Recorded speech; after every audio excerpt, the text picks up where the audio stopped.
There are so many emotions, so many feelings that we try to avoid in life as human beings. And the more we avoid certain emotions and feelings, the more they become time bombs ticking inside. We don't even recognize it. With most of us, when we have high blood pressure, it's because it's gained over the years. We haven't learned how to manage the stress appropriately. Yes, there is a genetic link, but it's pretty tiny compared to the number of people that have high blood pressure. Most of it is lifestyle related. A high sugar content, same thing. If you go to your doctor and your doctor said your sugars are really high, there's a darn good chance it's lifestyle related. It's not even genetic related. And if it is, once again, it's a very, very small amount.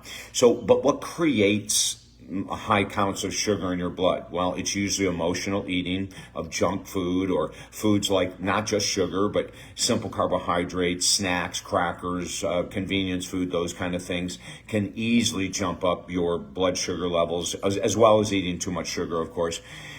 As well. But see, and then we look underneath that, the elevated sugar that your doctor just told you that you need to go on some type of medication for, and we say there's emotions that we're ticking time bombs, because high blood sugar levels can lead to amputation of feet, legs, hands, blindness. I mean, this is some serious stuff.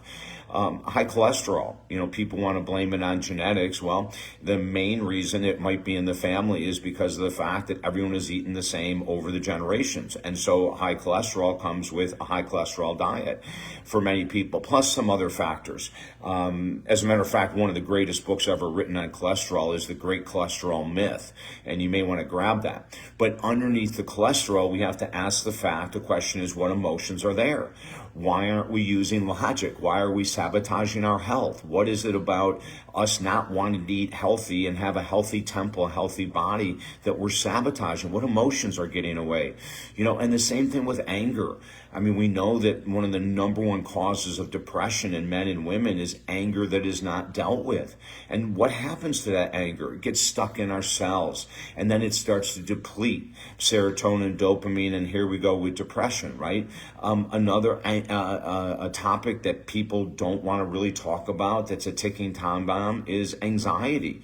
With anxiety, a lot of people will start to overeat, overdrink, because depression is or alcohol is a depressant, so it's going to numb your anxiety. Nicotine, oh my God, one of the most powerful anti-anxiety drugs on the market. But look at what happens if you're smoking cigarettes. So you're not dealing with the anxiety. It's a ticking time bomb.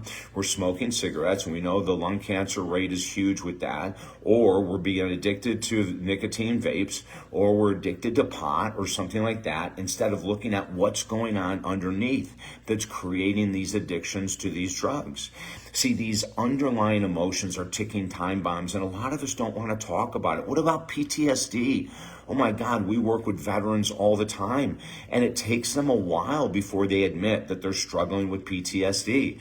And then once we do, then we see, oh my God, the PTSD that's not being dealt with is turned into a massive addiction to heroin, or a massive addiction to alcohol, or a massive addiction to food, with veterans, with active military, and with everyday people like you and I.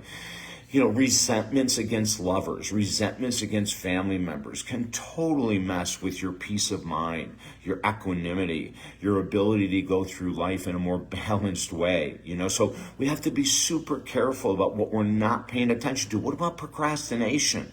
The more you procrastinate, the ticking time bomb in procrastination might surprise you, but it completely destroys self-confidence and self-esteem. So someone who procrastinates on a regular basis is sabotaging their success, which destroys their confidence and self-esteem. Listen, I've been working in this world for 43 years. I've struggled with all this kind of stuff, of admitting what I'm battling with at this moment, and now I'm very open. I've struggled with everything I've talked about: PTSD, anxiety, depression, procrastination, workaholism, which I didn't even mention. What's underneath workaholism? Usually we're trying to escape reality. Same thing with alcohol and drugs. We're trying to escape reality. We don't want to deal with those tough emotions. So temporarily it works. but then they come back like a banshee. Listen, if I can help you, this is an area of expertise. I love helping people understand emotions and why they may have self-sabotaging behaviors that is decreasing their chances of deep love or financial success or an excellent body, whatever you're looking for. I can help you. And we do a free 20-minute discovery call on the phone. Go to talkdavid.com. Sign up for the free call. Let's chat. And there's also 4 books on motivation at talkdavid.com for free. You've been listening to the most positive podcast in the galaxy, David Essel Live, right here on Buzzsprout.com. Go to Buzzsprout.com, Google David Essel. You'll see thousands of hours of my interviews when I was with SiriusXM Radio, as well as all these short ones up to the minute. 2023, we're in your corner. Until next time, talkdavid.com is the site. I'm David Essel. Have a great day.